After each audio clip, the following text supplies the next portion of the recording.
Avena Sativa, Avena Sativa, Avena Sativa, Latin for oats, taxonomy. We're going to harvest Milky Oats today. I'll show you how to do Milky Oats and oat straw. And so this is Michael Pilarski at the Fin River Farm in Chimacum, Washington. So this is, I would call this the perfect stage right here for harvesting for Milky Oats. The top buds have lots of nice milk in them. And furthermore, so do some of the lower ones. If I keep going down, I start getting to where there's really not so much milk. There's 3 stages on this here. There's more. But the stage right now is this is like prime milky. The next stage is where they're a bit milky.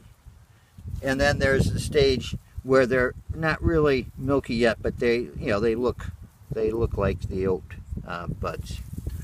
Now, if I wait for the bottom ones to get milky, the top ones are in the dough stage, yellow and too far along. So I have to pick the moment when the most are milky. None of them or very few of them have turned to the dough stage, and that way I'm going to get my maximum amount of harvest, and it's also the heaviest. And if that nutritious milk there is where the constituents are, I want to have the maximum milkiness. So the way I pick it is usually into a cherry picking bucket, which I don't have on with me today, so we're just making do with these tree planting bags.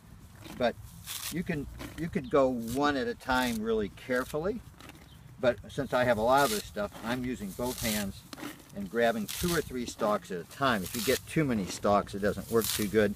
One stalk is just kind of slower, and so I like to make speed, so I do half the row at a time. So I'm going to do this half the row and then come back and do the other half in a minute. So so this first pass here gets about 85% of all the tops, especially the stuff at the top, which is where the most milkiness is. So it doesn't matter that I don't get all the bottom stuff, but in the interest of conservation, I do come back a second time and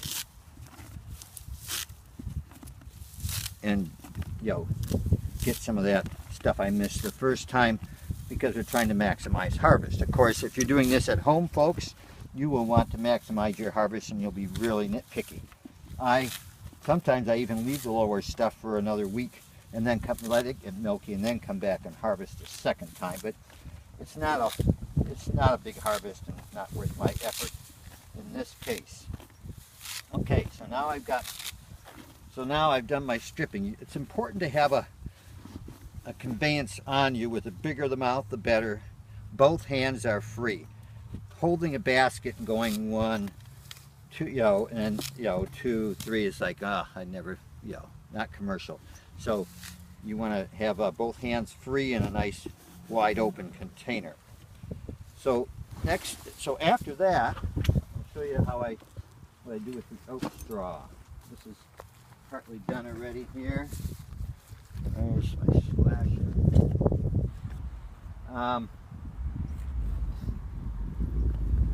You can see here the various heights I've cut it off. First step,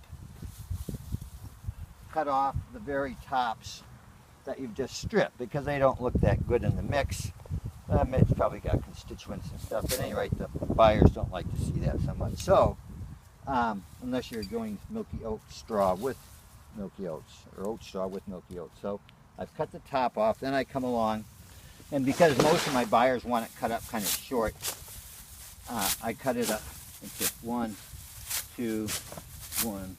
I can get 2 handfuls with one hand looking across like that. Then I come along and do another one.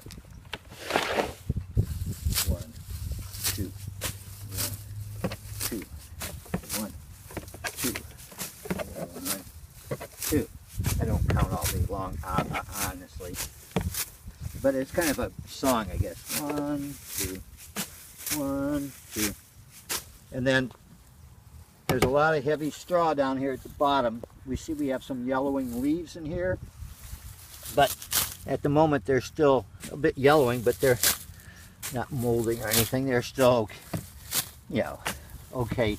I'll pick some of that out as I do the rest of the processing, but in this case, to get that nice heavy green straw here, I'm going to go down into the yellow leaves a little bit. And now it's a pre-cut, more or less, for market. This is cut on the long side because this is going to a big order wholesale, and they're just going to grind it all up, so they don't need it too short. So there you go, folks. How to harvest Milky Oats, the stage at, and then immediately after doing the milkiness part, the stripping, I come in within the next day, if not the next minute, and cut the straw, and that's going to go to the dryer. We always dry our straw. The Milky Oats we ship fresh and also dried. According to the experts out there, a lot of them think that Milky Oats fresh tincture is going to be way superior to Milky Oats dry tincture. So they lose something in some of the goodies in there. So for tincture, it's good to use fresh if you can. So here you are, Avena Sativa. Phone call.